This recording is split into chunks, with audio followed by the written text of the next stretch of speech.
Friends, happy Hanukkah to everyone. Hanukkah is one of the most celebrated Jewish holidays by all. And there's a reason for that. We celebrate the light in the darkness, freedom of religion, the power of the Jewish people. All these things are true. But there's one idea that I would like to share with you that is maybe less known. I believe that in the story of Hanukkah and the celebration of what the Chachamim wanted to achieve, we need to understand one thing that is very important. And that is that we're not really celebrating the war. We're not celebrating anything other than the Hanukkah and the light. And when you go into the story of the light, there are great questions that we need to ask. Number one, why was the Hashmonaim so stubborn in finding pure oil? We know that there's a halakha that if you cannot have pure oil, you light with regular oil until you find the pure oil. There's nothing wrong with that in halakha. Whenever you have something that is tameh, impure, you could light it in a situation that there is no accessibility to something that would be pure. So that's number one. Number two, why was it necessary for Hashem to make the miracle of the 8 nights? Hashem does not make miracles just because he wants to. He makes miracles whenever it's necessary. And since we just asked the first question, the follow-up to the first question is that it was not necessary to make this miracle. Even after they found a flask of oil that was pure, then that one should have lasted 1 day, and the other 7 could have been lit with non-pure oil in the meantime that they get their hand on pure oil. Why was God, why did Hashem go out of his ways of nature and bend nature in order to satisfy this miracle and make it 8 nights? It never happens unless it's really necessary. Kiryat Yamsuf, Bnei Israel need to escape the Egyptians behind them. Okay, so there's no solution. There's no other way to save the Jewish people. We're going to cut the sea in two. Okay, that's necessary. Here was not necessary, and God doesn't just do miracles. So what's going on here? So we only celebrate the Chanukiah with the lighting. That's why we say beracha only on that. We don't say beracha remembering the war, which was, by the way, if you compare both, the miracle of winning the war is 100 times bigger than that. Miracles of lights, every day in the Beit HaMikdash, they had miracles like this. They had 10 miracles that happened every single day in the Beit HaMikdash. But the miracle of war, the only time in history that we find it, we don't celebrate that. So why is it that we dafka celebrate the lights and nothing else? I'd like to share with you an idea. It's based on a story. It's very interesting. A few months ago, I have a congregant who was asking me about a car.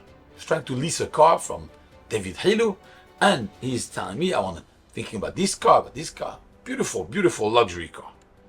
And I said, with beracha, b'ezrat Hashem, you enjoy that, okay? I said, if you could afford it, then get it. What happened is that a few weeks later, I traveled to Paris, and I'm in Paris, and I need to rent a car. I have a very special status, for those who know me, in one of the rental agencies, and I'm there, and the guy tells me, you know what, you're a good customer, etc. I'm going to spoil you, I'm going to give you a car.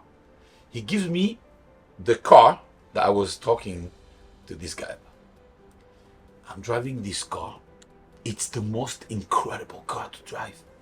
It's so smooth, so powerful, incredible.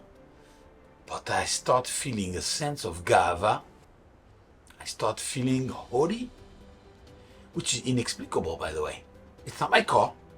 I'm renting a car, and I paid for the cheap car. So it's like, but I feel like this very rich guy driving this crazy car. 2 days. I come back to America, and the first thing I do is I call this guy. And I'm like, I don't think you should be getting that car. He tells me, why? It's not good? I said, no, it's too good.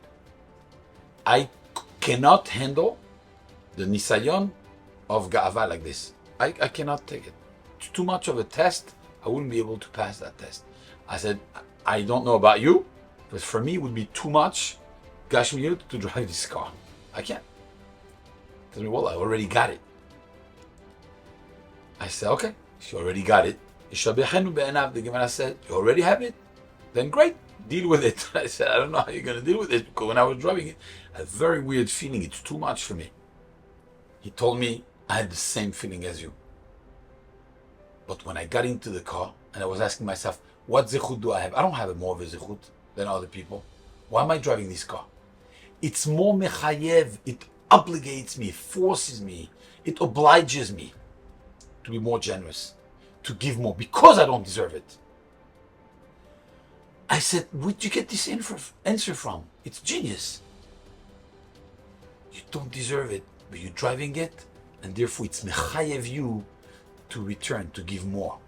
And he's already a very generous person. We became even more generous because of that. What an incredible insight. What does this have to do with Hanukkah? I tell you what.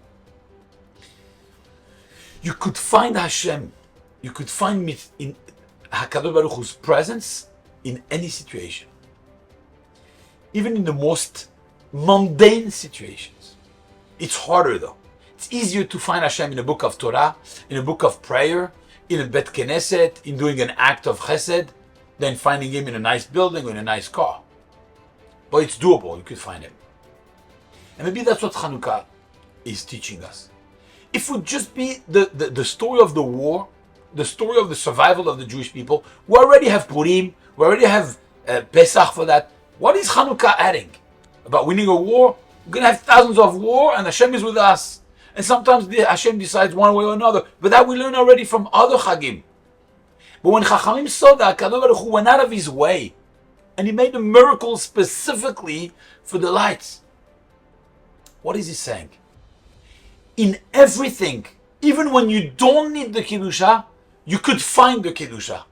You didn't need to have these lights with Kedusha. You didn't need to have the oil with Kedusha. It's true that it was allowed without. But when you look, you could find Kedusha. Hashem will go out of his way to put his Kedusha on anything. We have to go out of our way to find Kedusha in anything. Even in a luxury car, you could find Kedusha. Even in a luxury car, you could find meaning and the connection with the mitzvot. How do you do that? Hanukkah teaches you that there is Kedusha in everything. It's up to us to look for it. And Hashem went out of his way for us to understand that every situation, bekol derachecha da'ehu, in every situation, every path, every item, you could find HaKadosh Baruch Hu. It's up to us to look for him. And that is perhaps one of the messages of Hanukkah that is less known. I wish you a very happy Hanukkah.